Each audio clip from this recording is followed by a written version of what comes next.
This is Time Signatures with Jim Ervin, a podcast and radio program presented by the Capital Area Blues Society in Lansing, Michigan. Most any contemporary musical style can trace its roots back to the blues. Time Signatures explores the blues and its musical connections with captivating interviews, lively discussions, and news from the world of the blues. You know I'm crying, baby, driving up and down these Michigan roads, yeah. And now, here he is, your host, Jim Ervin. Baby, I'm home. Hey, Parker, thank you so much. We are pleased and honored to welcome today's guest, Ben Levin. Ben's story is another one of those incredibly fun, epic journeys that we've seen time and again in the world of music. But it seems that we've seen more than our share over the last 20, 30 years in the world of blues. You got Joe Bonamassa, you've got Kenny Wayne Shepherd, you've got Johnny Lang, just a few of the examples of the musical prodigies that have made good in the blues genre. But today we have the likes of the UK's Toby Lee and also Ben Levin. Ben, welcome to Time Signatures. Hey, thanks for having me on, Jim. I appreciate it. Well, we are glad to have you here. And, you know, one of the things that we try to do is do our part to help keep the blues alive. And it is so exciting to me when I see younger musicians come to the fore and do as well as what you're doing right now. And I have to be honest with you, I was just exposed to your music and I instantly... Oh, no kidding. Yeah. And a friend of mine wanted to go down to see you in Cincinnati. And unfortunately, there was a scheduling conflict and we couldn't make it. But man, I got to tell you, I love what I hear. You are definitely an old soul, man. Thank you. Thank you. I've gotten that quite a bit. You know, I love the old school traditional blues and jazz and soul and R&B. Mm-hmm. You know, I'm always pulling from stuff from way back. Well, and I think it's fun. I was reading your biography here, so I'm going to step back just a little bit. Talking about your fascination with the blues piano began when you caught a look at the biopic Ray when you were just 6 years old. Now, I have to ask, what is it that caught your eye, or should I say your ear, when you first saw that movie? I'll never forget hearing Mess Around for the first time from, you know, watching part of that film. And it just knocked me off my feet. Dancing in front of the TV. And that, to me, is the first time I really recall hearing blues, but seeing, okay, you know, you can lead a great band from behind the piano. And Ray's, obviously, that's a really rocking tune. It wasn't long after that that I first started taking piano lessons. Can you remember the moment when you realized, was this that moment for you when you realized that you wanted to be a professional musician? No, that wasn't it. Because at first it was just learning for myself. I had no idea about playing out. I didn't even dream about it then, even though my father was a musician. I had seen him play gigs around Cincinnati. You know, I'd just been around it my whole life. And when I was 11 years old, after taking lessons for a few years, that's when I started sitting in with my father's band. I would say around 11 and 12, that's where I realized, okay, I really love this, and this is something that I want to do. Fantastic. I have to tell you, I was blown away when I read that you've been doing 100 shows a year since the age of 15. Now, most kids your age want Xbox or PlayStation time, but you were definitely destined to travel a different path, weren't you? Yeah. You know, weekends, buddies at school, hey, Ben, let's hang out. Hey, I'm working. You know, Friday and Saturday night are prime nights to play gigs. And so, like I said, I've been playing gigs since I was 11. Right. And I really started picking up and getting serious around 15 and 16. I try to explain to people, it's like getting bit by the bug and there's no going back. Right. Once you get into it. I mean, there's just so many great things about being a musician, the friendships that you develop with other musicians, but also with fans. You know, some fans turn out to be more than that, and you meet great friends. And it is really, you know, something that my father has instilled in me. It's a privilege to be able to play music and entertain a crowd. Absolutely. And I rode with my dad to a lot of gigs when I was still living at home. I live in an apartment now. my father always tell me, he said, Ben, we're the luckiest guys in the world. And it's true, because playing music is just such a wonderful thing. And to be able to be paid for it on top of that. That's a bonus. That's what they call the bonus nacho, right? Yeah. I always say, hey, I get paid to set up and tear down my PA equipment. The music's free. There you go. Yeah. Well, Ben, Mark Thompson called you an old soul because of your ability to absorb so much from the blues piano traditions at such a young age. But you truly had some help in this area, and I'd like you to kind of talk about those early piano lessons with the fellow Cincinnati-based blues and boogie pianist Ricky Nye. Ricky has been such a wonderful friend and mentor to me. I can't give him enough props, because I had taken some piano lessons before I met Ricky, but I wasn't all that interested. I first started out with a classical instructor, and I really didn't like it at all. And after a few months of it, my parents finally let me quit. And then I connected with this young guy who's actually one of my dad's students. My dad's a professor at NKU. Okay. And he helped me get interested in the piano again, because I'll never forget, he came to the house for lessons, and he'd say, hey, Ben, what do you want to work on? And so we worked on whatever I was listening to on the radio. I wasn't really into blues that much. I was 6 or 7. So, I maybe work on Coldplay or stuff, whatever was popular. And then I connected with Ricky when I was 8. And that was so instrumental for me to start the path of where I am today, because Ricky showed me the basics. Okay, Ben, here's the 12-bar blues. Here's the scale. Practice it in all the keys. And then after a while, once I started getting the basics, he helped me work on a song in the key of C, which is like the easiest key to play in on piano. Okay. And it's like, okay, you got to develop independence from your two hands. You got to have your left hand playing rhythm, and being able to solo in your right hand without thinking about what's going on in your left hand. So, developing all this stuff that is so important for blues piano, because there's a great boogie woogie piano history book, and the title of it is A Left Hand Like God.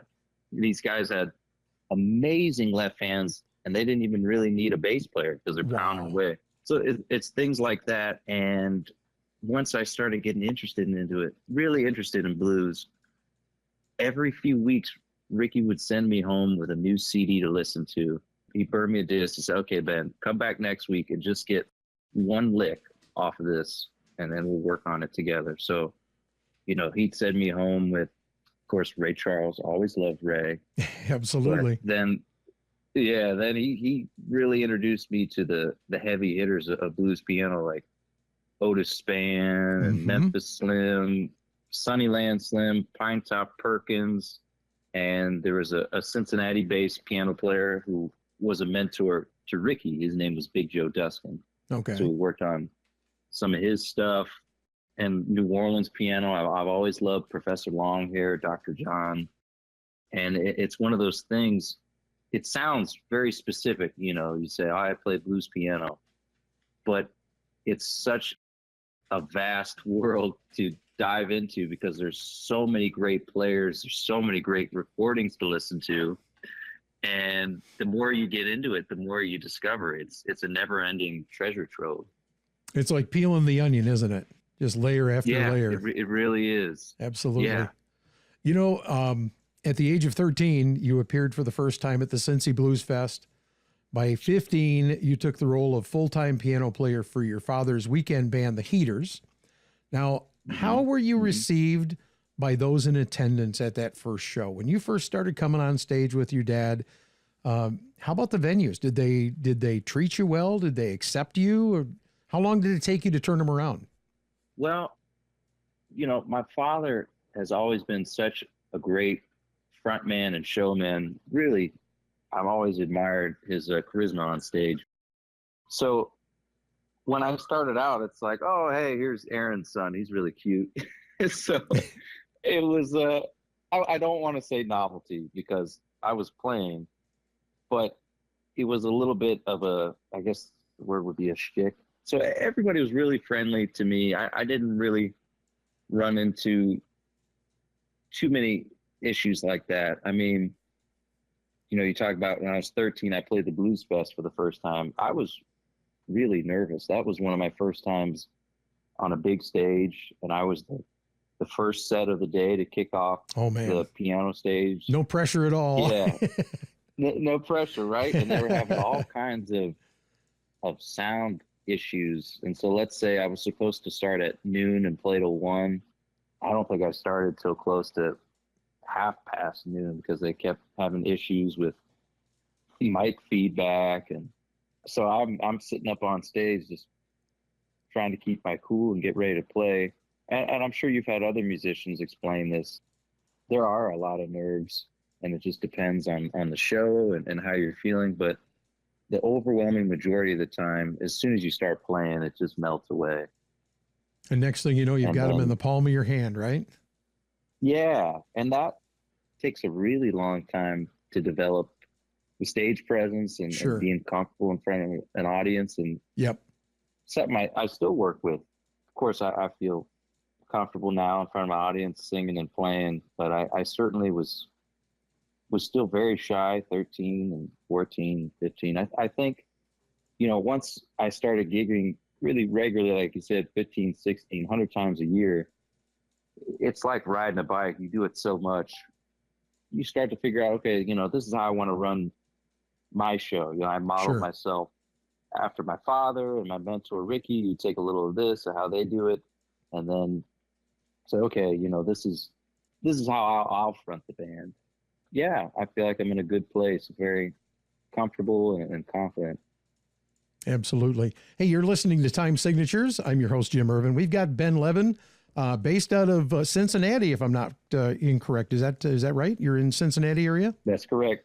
Absolutely. Beautiful, sunny Cincinnati. And it's so much fun because I've had the ability to hook up and connect with some younger musicians who are, you know, making their way in the blues today. It's a lot of fun because, you know, when I was growing up, I can remember, you know, we wanted to be in a band. We wanted to start a band, but we never got it done. And it's so exciting when I get to talk to guys like you who started early in life and you didn't talk about it, you just did it. And you pursued your passions and different things like that. I mean, at 17, you released your debut CD, Ben's Blues, had 4 original songs, including some covers from some of your favorites. And then you started getting some invites to clubs and festivals in Europe. Talk about that for a minute. And that had to be off the charts exciting for you, yes? Yes. Wonderful experience playing overseas for the first time. It was really a dream come true because growing up with Ricky as my mentor, there was always maybe a month or maybe 2, I can't really remember, out of the year where Ricky couldn't teach me. He's overseas playing gigs. Okay. So, you know, I'd always heard about it. He'd come home with all these stories. And when I was 17, I was invited to play at the Le Roquebrune International Boogie Woogie Festival. It was about 6 hours south of Paris by train. And I really got to give a shout out to a young piano player in France, Nurek Bokar, who I had met in Cincinnati a few years prior, and he really helped me connect with this festival in France. It was great. You know, I was 17 and my parents traveled with me. So we flew into Paris, spent a few days there. Then, of course, took the train down to the countryside where the festival was. And a friend of mine, a piano player I'd already known for a few years, Ethan Leinlon from St. Louis, was there. Daryl Davis, wonderful guy, great musician, was there. Then some other old friends. So, you know, it was a long ways from home, but I had my parents and a few other musicians that I had already known. It was just such an amazing experience to be able to play, you know, blues and my songs for an audience so far from home, so far in Cincinnati, and everyone was really receptive. You know, it was it's hard to explain. It's just a great Yeah, time. and it's my understanding that Europe really has a burgeoning blues appreciation. I mean, they don't sugarcoat, they don't keep it small. They put on these great big festivals like you would find, big stadium shows like, for rock and roll or classic rock here in the United States, but they do it for the blues over there. I think Yeah. that somehow we just have never caught fire the way Europe did with the blues, and that goes way back, doesn't it? Yeah, there's always this thing where a musician is more appreciated outside of their hometown, and especially outside of their own country, because Mhm. there has to be something said for when I go over there, or any other blues musician for that matter, the people in the town say, okay, this is my one chance to see them. Who knows when they'll Right. be back? Right. And so it's special, it's exciting. And, like you said, this is nothing new. That's been going back to the 60s when blues artists first started traveling overseas, the American Folk Blues Festival tours with Muddy Waters and all the Chicago guys. Oh yeah. And, a lot of great blues musicians ended up settling in Europe. Memphis Slim, I believe, lived out the last years of his life in Paris. There's another great blues piano player, Little Willie Littlefield. He ended up in Amsterdam.